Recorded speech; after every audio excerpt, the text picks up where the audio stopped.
Hi. நேற்று நான் ஒரு ஹேர் ட்ரீட்மெண்ட்காக நான் வந்து சலூன் போயிருந்தேன்.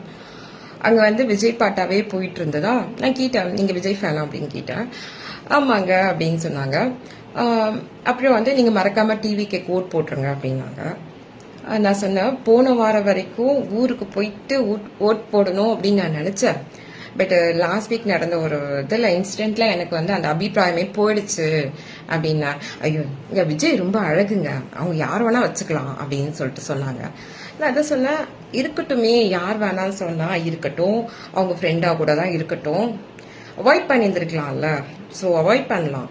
அவங்க தன்னுடைய சொந்த ஒய்ஃபு ஃபேமிலி பசங்களே வந்து கொஞ்சம் வருஷமாவே வெளியில கூட்டிட்டு வர முடியல, எந்த ஒரு ஃபங்க்ஷனுக்கும் கூட்டிட்டு வர முடியல.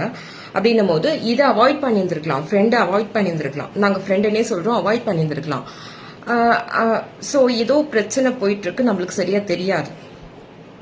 ஸோ நம்ம வந்து ஏதோ ஒரு மாற்றம் வேணும்னு சொல்லிட்டு தான் நம்ம வந்து சரி ஒரு புதுசா இருக்க நம்மளுக்கு பிடிச்ச ஒரு தலைவர் சரி ஏதாவது பண்ணிட மாட்டாரா, 5 வருஷம் நம்ம வந்து போனாலும் பரவாயில்ல, என்ன பண்றாருன்னு பார்க்கலாம்னா இப்ப பண்றதே எங்களுக்கு வந்து பாக்குறதுக்கு அதனால எனக்கு வந்து நான் வீட்டுக்கு வந்துட்டு சொன்னேன்.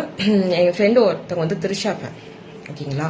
நான் வந்துட்டு சொன்ன மாதிரி வந்து திமுக ஒரு தீய சக்தி, திமுக ஒரு தீய சக்தின்னு சொல்றாங்க எல்லாருமே. பட் எனக்கு என்னமோ வந்து திரிஷா தான் தீய சக்தியோ அப்படின்னு சொல்லிட்டு எனக்கு தோணுது இப்போ அப்படின்னு நான் சொன்னேன். அதுக்கு வந்து அவங்க வந்து நீ வந்து நான் சும்மா ஜாலிக்கு சொல்லிட்டு அதை வந்து வீடியோ பண்ணி போட போறேன் அப்படின்னு. நீ வீடியோ போடு, நீ போட்டதுக்கு அப்புறம் நான் அதுக்கு வந்து கமெண்ட் கண்டிப்பா போடுவேன், என் தலைவி அப்படின்னாங்க. நான் சொன்னேன், நீ வந்து உன்னுடைய ஒரிஜினல் ஐடியில வந்து நீ உன் முகரக்கட்டையை வச்சுட்டு வந்து எனக்கு கமெண்ட் பண்ணு அப்படின்னு சொல்லியிருக்கேன். ஸோ இங்க என்னன்னா தீய சக்தி எல்லா இடத்துலயும் இருக்கு போல. இப்பதான் புரியுது நம்மளுக்கு தீய சக்தி இருக்கு. அப்ப நம்ம வந்து எது பெட்டரான தீய சக்தி அப்படின்னு பார்த்துட்டு தான் நம்ம வந்து ஓட் போடணும் போல இருக்கு. அந்த நிலைமையில தான் நம்ம இருக்கிறோம். ஓட் போடுற ஆசையே போயிடுச்சுங்க, ஆக்சுவலா போயிடுச்சு. யார் வந்தாலும் சரி அவங்கவுங்க அவங்களோட தான் பார்க்க போறாங்களோ அப்படின்றது மாதிரி நம்மளுக்கு தோணுது இப்போ.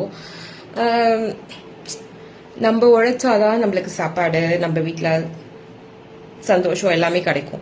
இன்னொருத்தவங்க பின்னாடி ஓடுறதுனால அவங்க சிஎம்மா வரணும், இவங்க சிஎம்மா வரணும் அப்படின்னு நினைக்கிறதுனால நம்ம வீட்டுல எந்த மாற்றமும் வரப்போறதில்லன்னு மட்டும் தெரிஞ்சிருச்சு. யார் சிஎம்மா வந்தா நம்மளுக்கு என்னங்க. ஸோ நம்ம என்ன பண்ணலாம், நம்ம வீட்டுக்கு என்ன தேவை அதை மட்டும் பாருங்க, அவ்வளவுதான் என்னுடைய அது. அந்த கமெண்ட் போடுறோம், நீ வா கமெண்ட் போடு.